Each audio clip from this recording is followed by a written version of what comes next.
Hello friends, नमस्कार। Please subscribe my channel and press the bell icon. तो चलिए बढ़ते हैं टुडेस ब्रेकिंग न्यूज़ की ओर।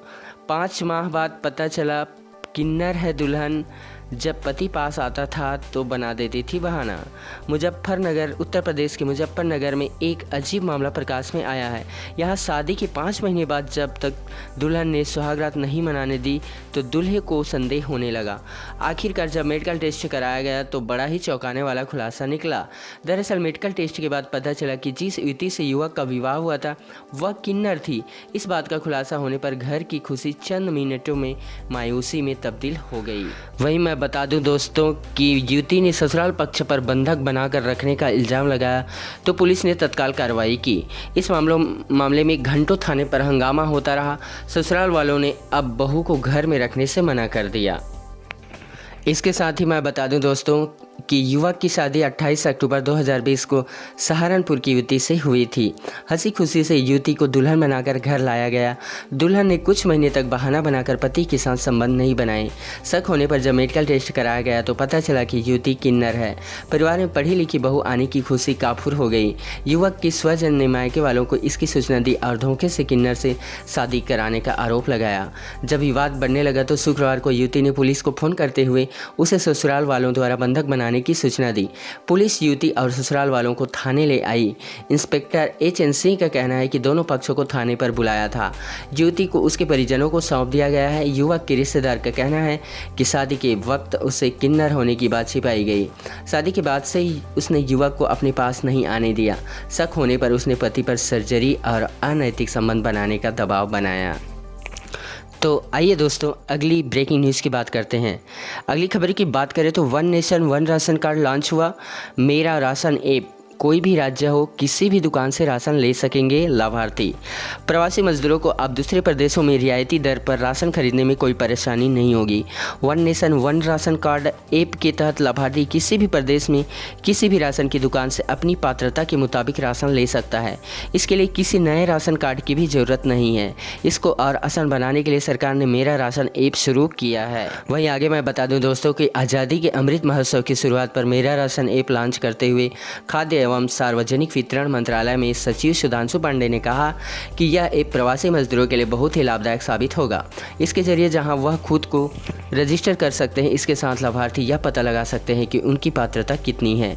पिछले 6 माह के दौरान लाभार्थी ने किस किस दुकान से कितना राशन लिया है। साथ ही यह ऐप लाभार्थी को उसके आसपास के क्षेत्र में मौजूद राशन की दुकान का पता भी बताएगा। सुधांशु पांडे ने कहा कि इस योजना से 32 राज्य जुड़ चुके हैं। दिल्ली, पश्चिम बंगाल, असम और छत्तीसगढ़ कुछ माह में जुड़ जाएगा। उन्होंने कहा कि दिल्ली में सभी राशन की दुकानों पर ई-पोस मशीन लग चुकी है। राशन कार्ड पोर्टेबिलिटी की जानकारी देते हुए उन्होंने कहा कि कोरोना के दौरान 15.5 करोड़ लाभार्थियों ने दूसरी जगह से राशन लिया है। उन्होंने कहा कि कोरोना से पहले इस योजना से सिर्फ 12 राज्य जुड़े थे, पर इस समय यह संख्या 32 है। और अगली ब्रेकिंग न्यूज़ की बात करूं दोस्तों तो फिर डराने लगा कोरोना। कहीं लॉकडाउन, कहीं पूरा का पूरा इलाका सील। तो इन राज्यों में बढ़ते मामलों ने दी टेंशन। महाराष्ट्र समेत देश के कई राज्यों में कोरोना के बढ़ते मामलों ने एक बार फिर पाबंदियों की वापसी करा दी है। कोरोना संक्रमण के बढ़ते मामलों को देखते हुए नागपुर के साथ भरमड़ी जिले में भी लॉकडाउन लगाया गया। यही नहीं, पूरे जिला प्रशासन ने नई गाइडलाइन जारी करते हुए 31 मार्च तक स्कूलों कॉलेजों को बंद रखने का निर्देश दिया है। मैं बता दूं दोस्तों कि महाराष्ट्र में शुक्रवार को 15,817 नए केस मिले, जबकि 56 लोगों की मौत हो गई। पंजाब के कुछ इलाकों में नाइट कर्फ्यू लगाने की घोषणा की गई है। महाराष्ट्र के इन जिलों में सख्त पाबंदियां लगी हुई है दोस्तों। पूरे जिला प्रशासन की ओर से जारी नई गाइडलाइन के मुताबिक जिले में 31 मार्च तक स्कूलों कॉलेजों को बंद रखने का निर्देश दिया है।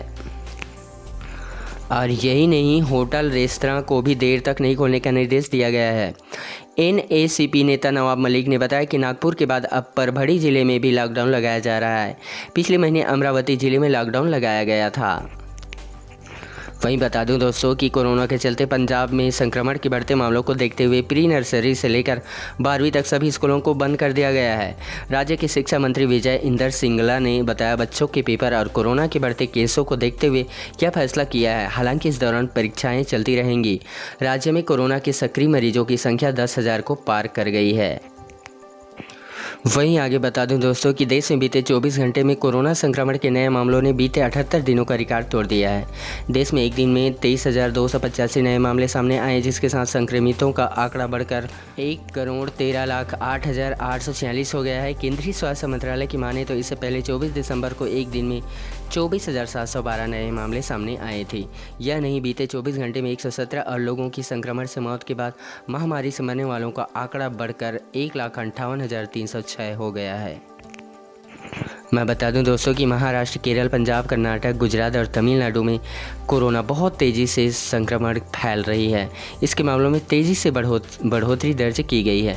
केंद्रीय स्वास्थ्य मंत्रालय के मुताबिक नए मामलों में 85.6% इन्हीं राज्यों में दर्ज किए गए हैं। देश में कोरोना के सक्रिय मरीजों की संख्या 1,97,237 हो गई है, जो कुल संक्रमण का 1.74% है।